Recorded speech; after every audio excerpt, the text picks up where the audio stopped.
Jika Nabi Adam alaihissalam bukan Rasul pertama, lalu siapa? Jika kita mendengar atau ditanya perihal sejarah manusia, jika kita membahas seluk-beluk manusia dan hal-hal yang berkaitan tentang manusia, maka kita akan mengarah ke sejarah Nabi kita, yakni Nabi Adam alaihissalam. Karena beliaulah kita ada dan menempati bumi ini. Karena beliaulah manusia laki-laki pertama yang Allah turunkan ke bumi bersama ibu dari semua umat, yakni Siti Hawa, dengan kehendak Allah Subhanahu wa Ta'ala tentunya. Ketika Allah menurunkan Nabi Adam alaihissalam dan ibu Hawa ke bumi, maka tanda-tanda kehidupan mulai terjadi. Begitupun aktivitas di bumi akan segera terjadi. Dari dulu hingga sekarang manusialah yang meneruskan menjadi khalifah di muka bumi ini. Karena hanya manusia yang diberi Allah Subhanahu wa Ta'ala kelebihan dari makhluk Allah yang lain, yakni akal dan hati. Karena dua kelebihan itulah manusia lebih unggul. Apalagi jika akal dan hati yang bersih dan bisa mengontrol hawa nafsunya, maka tentu saja orang tersebut tidak akan menjadi manusia yang unggul, akan tetapi juga dikdaya pula. Allah Subhanahu wa Ta'ala menurunkan Nabi Adam alaihissalam dan Hawa pasti membawa manfaat dan faidah. Walaupun penurunannya ke bumi karena kesalahan Nabi Adam alaihissalam dan ibu Hawa itu sendiri. Dan secara otomatis beliaulah Nabi sekaligus Rasul pertama yang menempati bumi. Akan tetapi tahukah Anda bahwa Nabi Adam alaihissalam bukanlah Rasul pertama?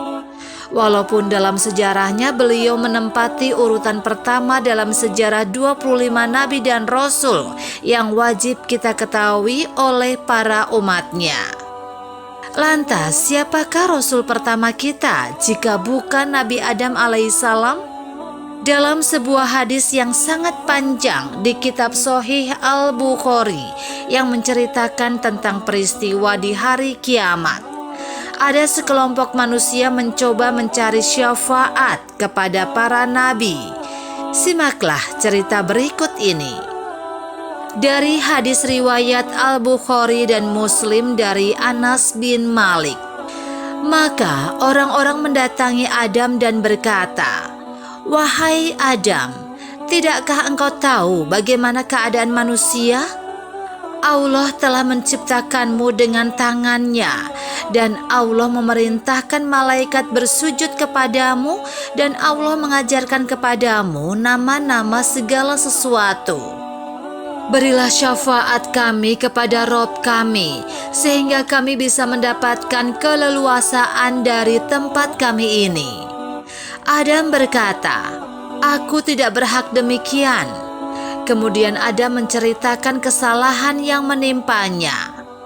Adam berkata, "Akan tetapi datanglah kepada Nuh, karena dia adalah Rasul pertama yang Allah utus kepada penduduk bumi." Maka orang-orang kemudian mendatangi Nabi Nuh. Ini adalah sepenggal atau sedikit cerita yang sahih atau benar, karena disebutkan dalam Sahih Al-Bukhari dan Muslim. Sedangkan riwayat Ibnu Hibban yang menyatakan bahwa Adam adalah Rasul pertama adalah riwayat yang lemah, karena di dalamnya terdapat perawi yang bernama Ibrahim bin Hisham bin Yahya Al-Ghasani yang dinyatakan oleh Abu Zur'ah sebagai pendusta. Abu Hatim tidak menganggapnya syikhoh, sedangkan At-Tabarani menyatakan syikhoh. Dan Nabi Nuh alaihissalam sebagai Rasul pertama juga dikuatkan dengan hadis riwayat Al-Bukhari dari Abu Hurairah. "Wahai Nuh, engkau adalah Rasul pertama yang diutus untuk penduduk bumi." Dari beberapa hadis tersebut dapat kita simpulkan bahwa Nabi Nuh alaihissalam adalah rasul pertama kita, walaupun dalam urutannya memang bukan yang pertama. Dan memang dalam kenyataannya banyak orang yang tidak tahu tentang sejarah ini. Dan siapapun rasul maupun nabi kita yang pertama bukan masalah yang urgent untuk diperdebatkan. Buatlah sebagai menambah pengetahuan tentang sejarah keilmuan kita. Yang paling penting adalah kita harus sanggup dan patuh terhadap risalah maupun ajaran yang beliau bawa, untuk meningkatkan iman dan takwa kita kepada Allah Subhanahu wa Ta'ala, karena semua rasul utusan Allah Subhanahu wa Ta'ala itu berkualitas dan memiliki kelebihan-kelebihan yang berbeda, tergantung zaman dan masyarakatnya saat ini. Wallahu alam.